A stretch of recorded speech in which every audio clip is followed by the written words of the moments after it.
আসসালামু আলাইকুম। পরিবার পরিকল্পনা, মা ও শিশু স্বাস্থ্য পরিচর্যা চ্যানেলের পক্ষ থেকে সবাইকে স্বাগতম। আজকের বিষয় স্ক্যাবিস বা খুসপাসরা।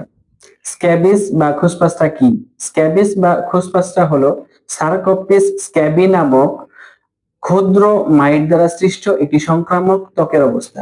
এতে তীব্র চুলকানি হবে এবং শরীরের বিভিন্ন স্থানে ফুসকুড়ি হবে, যেমন হাত, কবজি, কনুই, বগলে, নিতম্বে, পুরুষের যৌনাঙ্গে, মহিলাদের স্তনের চারপাশে, আঙ্গুলের মাঝে, কোমরের চারপাশে, পায়ের তলায়, হাঁটুতে ইত্যাদি স্থানে প্রাপ্তবয়স্ক ও বড় বাচ্চাদের মধ্যে পাওয়া যায়। ছোট শিশুদের ক্ষেত্রে মাথায় ও মুখে এবং হাতের তালুতে হয়। স্ক্যাবিস বা খুসপাসটার লক্ষণ: বেশিরভাগ সময় রাতে বেশি চুলকায়, শরীরে ছোট ছোট ফুসকুড়ি, কখনো কখনো পুঁজযুক্ত ফুসকুড়ি হয়। চুলকালে খুবই মজা পাওয়া যায় এবং চুলকানোর পরে অনেক জ্বালা পোড়া হয় এবং কারো কারো ক্ষতের সৃষ্টি হয়ে রক্ত ঝরতে পারে। স্ক্যাবিস আক্রান্ত ব্যক্তির সংস্পর্শে আসার ইতিহাস থাকবে। এটি একজন থেকে আরেকজনে দ্রুত ছড়ায়। স্ক্যাবিস বা খুসপাসরা কিভাবে ছড়ায়? স্ক্যাবিস আক্রান্ত রোগীর বিছানা, বালিশ, চাদর ও অন্যান্য পোশাক ব্যবহার করলে, স্ক্যাবিস আক্রান্ত রোগীর সাথে শারীরিক সংস্পর্শে আসলে স্ক্যাবিস বা খুসপাসরা কাদের বেশি হয়? স্ক্যাবিস সাধারণত বিশেষ করে স্কুল, কলেজ, মাদ্রাসা, হোস্টেলে বা মেসে যারা গাদাগাদি করে বসবাস করে, স্যাঁতসেঁতে বা অপরিষ্কার জায়গায় বসবাস করলে। স্ক্যাবিস প্রতিরোধ কিভাবে করবেন? স্ক্যাবিস প্রতিরোধ করার উপায়: সাবান ও গরম পানি। স্ক্যাবিস কিভাবে প্রতিরোধ করবেন?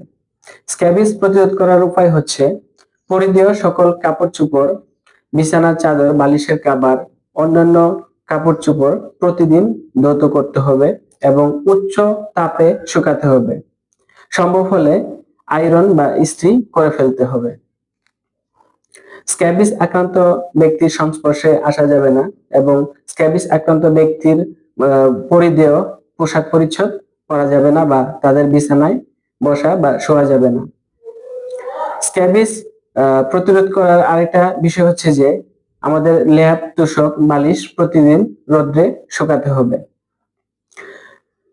স্ক্যাবিসের চিকিৎসা: পরিষ্কার পরিচ্ছন্ন থাকুন, আক্রান্ত ব্যক্তির সংস্পর্শে না থাকাই ভালো বা আক্রান্ত ব্যক্তির সংস্পর্শে আসা যাবে না।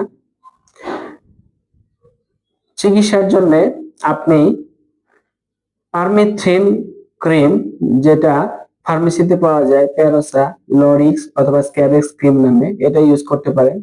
অথবা আপনি বেনজাইল বেনজোইক অ্যাসিড অথবা প্রোটামিডল লোশন ব্যবহার করতে পারেন। মনে রাখবেন, স্ক্যাবিস এর চিকিৎসা আপনি যতই করে সুস্থ হন না কেন, আশেপাশে আপনার পরিবারের আক্রান্ত সদস্য, বন্ধু বান্ধব অথবা সহকর্মী যে কারো স্ক্যাবিস হয়ে থাকলে তাদের চিকিৎসা না করালে পুনরায় আবার আপনার হওয়ার সম্ভাবনা থাকে। আজ এ পর্যন্তই। সবাইকে ধন্যবাদ।